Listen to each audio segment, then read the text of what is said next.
अनंत बधीर यांच्या अध्यक्षतेखाली जी समिती गठीत करण्यात आली त्या समितीचा निर्णय काय आहे?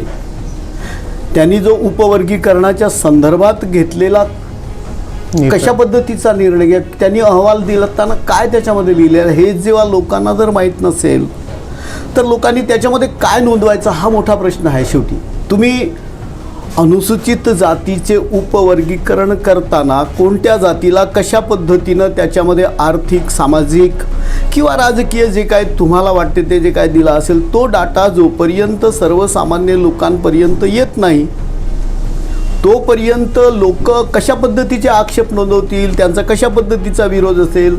कारण आपण इतक्या पुढे गेलेलो आहोत, लोक आता शिकलेले आहेत, त्याच्या बाबतीत काय विषय आहे हे लोकांना जोपर्यंत कळत नाही तोपर्यंत त्याच्यामध्ये लोक मतं कशी नोंदवणार हा विषय आहे. आणि म्हणून एक साधारणतः सगळीकडे मागणी आहे महाराष्ट्रामध्ये का अनंत बधीर यांच्या अध्यक्षतेखाली सरकारला जो अहवाल दिला गेला तो अहवाल पहिल्यांदा राज्य सरकारनं सार्वजनिक केला पाहिजे. त्याच्यानंतरच लोकांनी त्याच्यावर आक्षेप नोंदवणं ते योग्य राहील.